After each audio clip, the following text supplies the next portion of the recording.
Hi everyone, it's Claire here with the Daily Choss.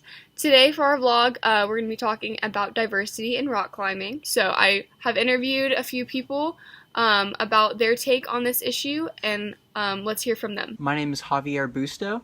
I'm from Miami, Florida, and I've been climbing for a year and a half. My name's Brett Odegard. I'm originally from Duluth, Minnesota. I've been climbing for almost 9 years. My name's Cameron. I'm from Louisville, Kentucky. I've been climbing from pretty early on, but I really got into it during high school.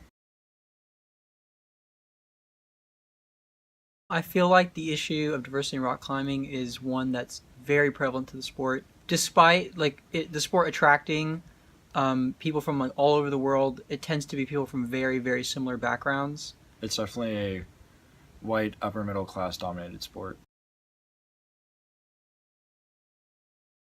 As the population demographics kind of change in the U.S., you have to be concerned about lacking in diversity in any sport, because if people don't care about an activity or don't care about an area, then that puts it up to be lost.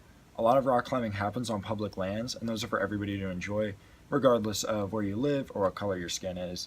Everyone's entitled to enjoy public lands and also the outdoors, and unfortunately we have a history of those being white places. A lot of different communities bring a lot to the table when it comes to sustainability. If we bring in other people's viewpoints too on how we should treat the earth, we're just going to find much more sustainable systems, because I'm sure that if you just ask a bunch of white college students who are wealthy how to take care of the environment, you're probably going to get a lot of the same answers. If you start bringing in a wider pool, you're going to find a lot of new solutions that are probably necessary to finding a more sustainable future for climbing, which we're going to need to find as the population of climbers grows.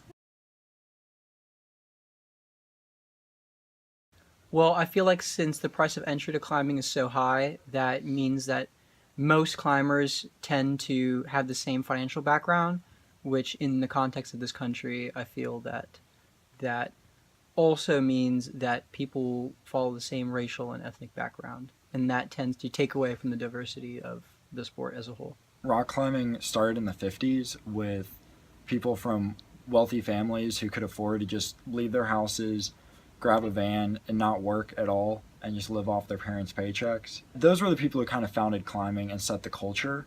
That culture has attracted people of similar backgrounds. It does take a financial investment, right? And so people have to be motivated to kind of make that investment.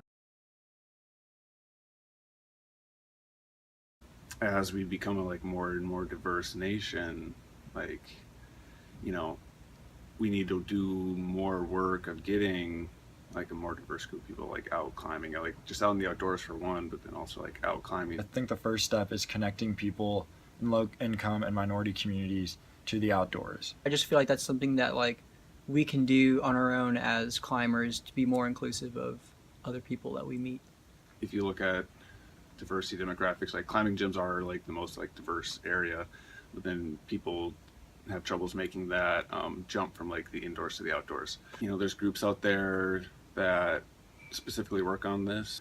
I think there work groups like that and supporting them however we can. There have been really successful projects of building climbing gyms in underserved communities, and that gives people a way to have fun in a safe environment. A lot of kids who grow up with the fear of gang violence, they know that that's a safe place where they can exercise and have a good time, and sometimes even find mentors and people like that who can really bring them into the sport. One thing that a lot of certifying bodies have been doing is they've been offering scholarships and specialty programs to get more diversity in the guiding community, because if you have diversity in the guiding, the educational aspect of the climbing community, then that kind of proliferates throughout. Right? The issue of the lack of diversity in rock climbing is one that we must overcome as a climbing community if we are to achieve sustainability through getting people involved in outdoor recreational activities like rock climbing. The diversity gap is multifaceted and complex, so it is difficult to formulate concrete solutions for how to solve this issue. However, as we heard from Javier, Brett, and Cameron, education, outreach, and generally starting a conversation about this issue is a great first step. So join in on those conversations about rock climbing and keep watching the Daily Tross.